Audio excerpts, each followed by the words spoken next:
Hi friends, నేను మీ శిరీష. ఈరోజు సేమియా దద్దోజనం ఎలా చేసుకోవాలో చూద్దాం. కావాల్సినవి అరటిపండు, యాపిల్, దానిమ్మ గింజలు, క్యారెట్, ఒక పచ్చిమిరపకాయ, కరివేపాకు. స్టవ్ మీద బాండి పెట్టుకున్నాను. స్టవ్ వెలిగించుకొని తాలింపు వేసుకుందాము.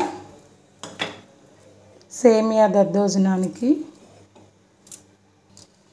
1 స్పూన్ ఆయిల్ వేసుకున్నానండి. ఇప్పుడు అన్ని తాలింపు గింజలు వేసుకుందాము. దీంట్లో జీలకర్ర వేసుకున్నాను, ఆవాలు, మినపప్పు, పచ్చెనపప్పు వేసుకున్నాను ఫ్రెండ్స్. ఇవి కొంచెం బాగా వేగాలి. దీనిలో కొంచెం జీడిపప్పు కూడా వేసాను ఫ్రెండ్స్. మీరు కూడా వేసుకోండి, అంటే ఇష్టపడే వాళ్ళు ఉంటారు కదా. పచ్చిమిర్చి, కరివేపాకు వేసి వేపుకుందాం కొంచెం. ఇవి చూసారా, వేగిపోయాయి. ఇప్పుడు ఈ మిశ్రమాన్ని దీంట్లో వేసుకుందాం.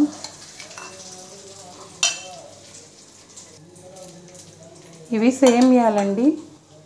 సేమియాలని ముందే ఉడికించేసేసుకున్నాను. ఉడికించుకొని 1 నిమిషం ఉడికించుకోవాలండి. ఉడికించుకొని దీన్ని వడకట్టుకొని కొంచెం చన్నీళ్ళు పోసుకోవాలి.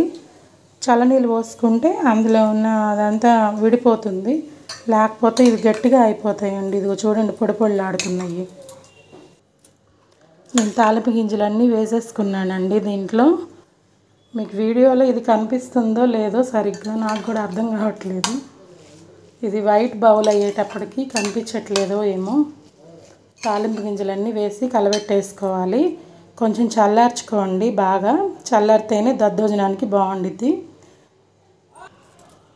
ఇప్పుడు చూడండి, ఇక్కడ క్లారిటీగా కనిపిస్తుంది.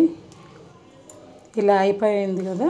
ఇప్పుడు దీంట్లోకి అన్నీ వేసేసుకుందాము. ఇంగ్రీడియంట్స్ అన్నీ నేను ముందుగా చూపించినవి. ఇదిగోండి, క్యారెట్ తురుముకున్నాను, క్యారెట్ వేస్తున్నా. కొంచెం దానిమ్మ గింజలు. ఫ్రూట్స్ మనం ఏవి తినగలమో అవన్నీ వేసుకోండి. ఇదిగోండి, అరటిపండు, కొంచెం యాపిల్ ముక్కలు. ఇవన్నీ కలబెట్టుకోవాలి. ఇవి కలిసిపోయాక లాస్ట్లో వేసుకోవాలండి. పెరుగు ముందే వేసుకోవద్దు.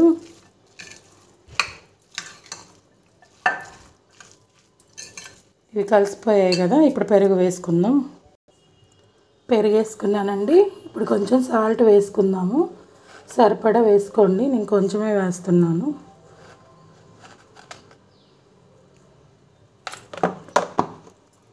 ఇప్పుడు ఇది కలబెట్టేసుకుందాం.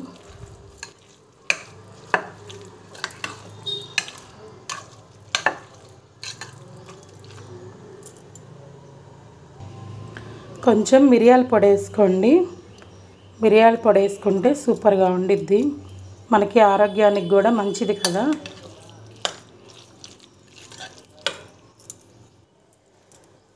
చూసారు కదండి, సేమియా దద్దోజనం అయిపోయింది.